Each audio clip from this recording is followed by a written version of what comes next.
How are we feeling today, Mason?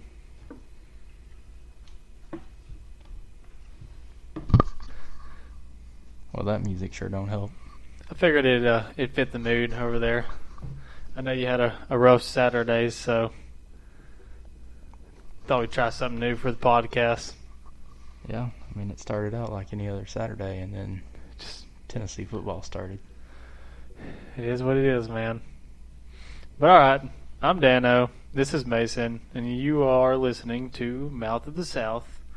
We got a lot to talk about. We got to talk about this past week, what's to come in this next week. So, trying to fit that all in 45 minutes is a task, to say the least. So, we're gonna hop in the news and then go from there. You ready? Go for it. Good evening. I'm Ron Burgundy, and this is what's happening in your world tonight. All right, what you got first, Mason? Still looking? Okay. Let's see here. Jake Bentley got put out for probably 6 weeks with he broke his foot, I think that was. Well, I think Muschamp said that it was like a high foot sprain, high ankle sprain, but he didn't really know for sure. It could Maybe Jake Bentley just was trying to find a way out before the Alabama game. Yeah. Because he knows that he's going to get wrecked one side and down the other. But yeah. So South Carolina, if they had any chance at all, it's totally down the crapper. Yeah, they didn't have any chance either way. Yeah, they didn't. But, it is what it is. And then we had 2 players transfer after the Tennessee-Georgia State game. Any comments on that? Well, I mean, if they don't want to be there, then let them go somewhere else. Maybe that's Jeremy Pruitt weeding them out because you got to get the players that don't want to be there because obviously they're not playing good. Jeremy Pruitt, that's a conversation for later. We won't waste that on this podcast. Yeah, I got a lot to say about Jeremy. Well, look at it like this. Here's the low bar, and you can only go up, I think. I mean, it's already...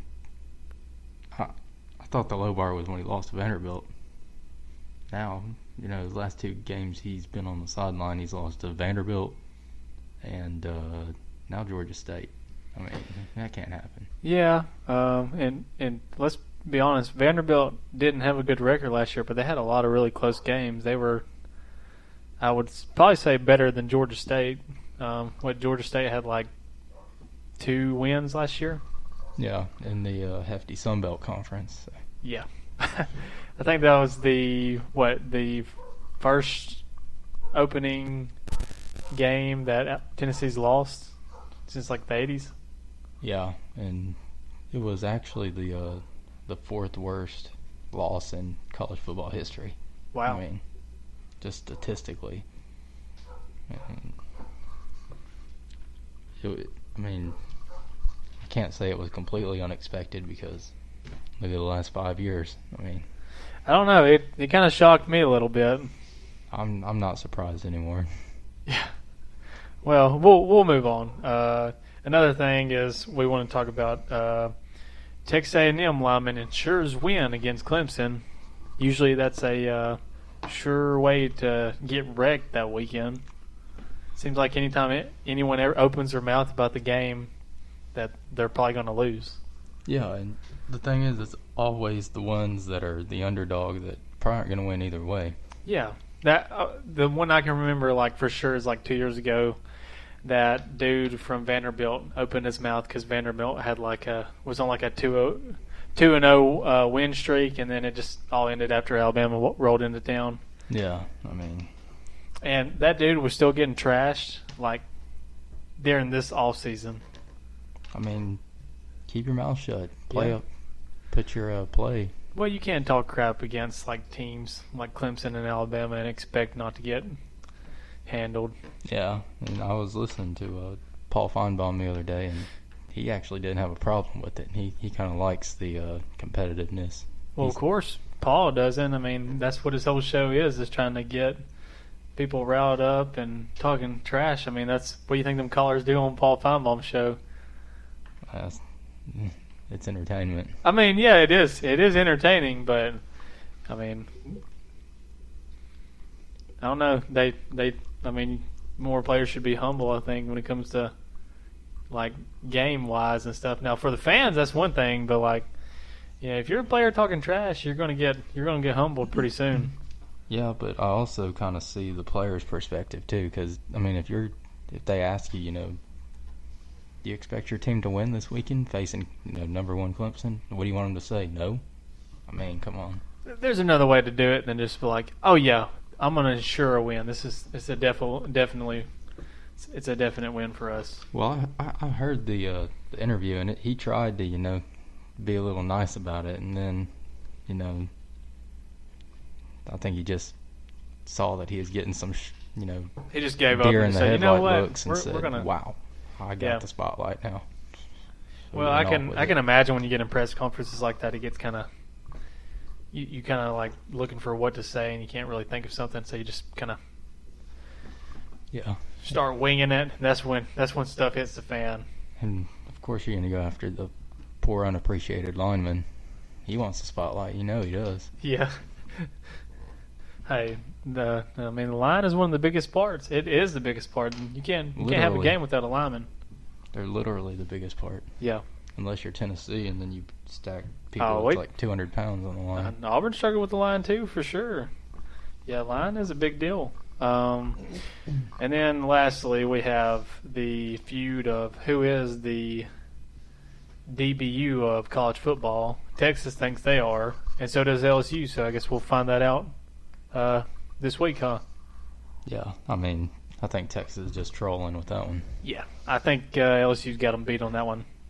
Probably. So if you're looking at the next level, you'll see a lot more LSU players than Texas players. Well, that's true. And I think we can pick our teams later on, but I got a good feeling about LSU. And speaking of the next level, Antonio Brown, he's back for more wrong reasons. Looks like he's going to be out on the Raiders again. Yeah, he actually got into an altercation with the general manager of the team where it didn't get physical, but if someone wouldn't have held him back, he said he was about to punch him in the face. I think his NFL career is coming to an end. Yeah, at least with Oakland. I think they're done with him. I think a lot of teams wouldn't want him because it's always something. Yeah, he's just a crybaby. Yeah. And Ezekiel Elliott, he got that $100 million deal from Dallas over 8 years, so he'll be back with Dallas. So that's that. Next level. All right. So let's talk about these games, especially from like this past Saturday, and then we'll touch on the ones that we're looking forward to this weekend coming up. So we've already covered Florida and A&M. So we'll just go down the line. We had Alabama and Duke, and no surprise there. I think Alabama handled them just as much as figured they would. Duke tried to be cute and try to come out there running the triple option, trying to trick Alabama. But it worked for a little bit. But it was just a matter of time for Alabama figured out something and stopped them. Yeah, and for as much hate as Tua was getting early on, he ended up almost with as many touchdowns as incompletions. So yeah, Tua still had a heck of a day. He had like over 300-something yards. Yeah, he had 4 touchdown passes. Yeah, I don't know the exact number, but I will say, Duke's defense kind of held on a little more tightly than I figured they would. But eventually, when you're playing against Alabama, Alabama's just going to wear them down and just locked them down, man. You're going to have to score more than 3 points. Oh yeah, if you for want sure. Any chance. And usually it seems like the second half, Alabama really just puts it on them. Yeah. That's when they're completely wore down, and they give all their effort there in the first half. And I will say one thing: the whole thing about they lost one of their key linebackers, and they had to put in 2 freshman linebackers for this game, and they played really well. Well, yeah, that's like still 5 stars. Yeah, it's like you're at a car lot and you see the salesman sell a new 2019 truck, and then he drives a new one right back in there.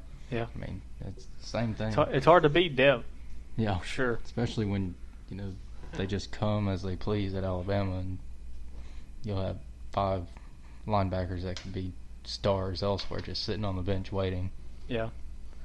So, so that game wasn't really surprising and kind of what we all expected. Yeah. One thing that may be surprising to some people, not me, but South Carolina and North Carolina. What did you think about that game? Well, I'm just saying, man, I called it. You called it. I did. Did you get the score right too?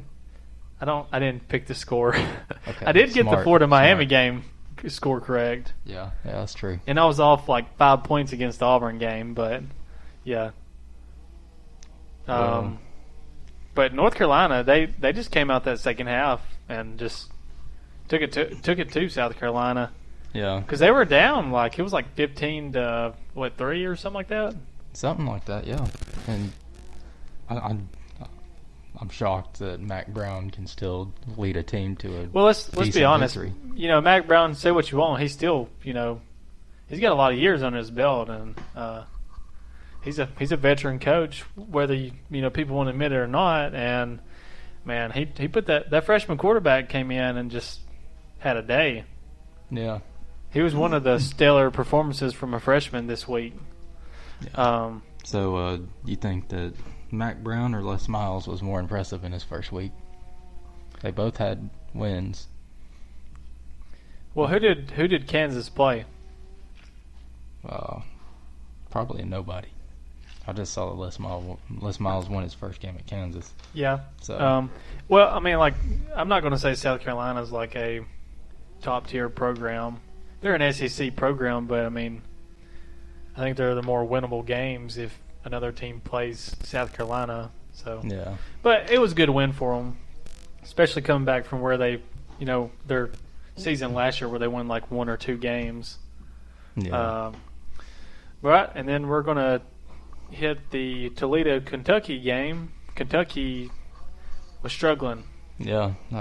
We was watching that game when we was recording, and Kentucky looked pretty bad. It was neck and neck, and really the score. I mean, it was 38-24. I mean, it's not a really. Yeah, and that really doesn't tell the whole story because Kentucky was trailing a lot in that game. No. But yeah, Kentucky they got some issues to put together. If I can remember right, I don't think that quarterback had a really good game at all. I mean, I'm pretty sure he didn't really pass that much. Yeah, well, I don't think he was ever a really good passer anyways. They relied on that running game, especially with Benny Snell from last year. So, but yeah, I know one game that didn't end in the SEC's way was Ole Miss and Memphis, and Ole Miss just kind of they wasn't it this week, man. No, that's what I thought was like the armpit of the SEC, but everyone has 2 armpits, and so does the SEC. So there's room for Tennessee down there now. Yeah, I thought for sure Ole Miss's loss was going to, or really Mizzou's loss was going to be the worst loss, because Mizzou lost to Wyoming, and it was a close game. But if anybody, who was it? Was it Forrest that said that?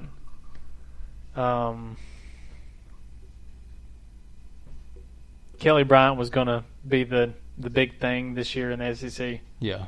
Yeah. Well, he was completely wrong, because Kelly Bryant played like absolutely garbage.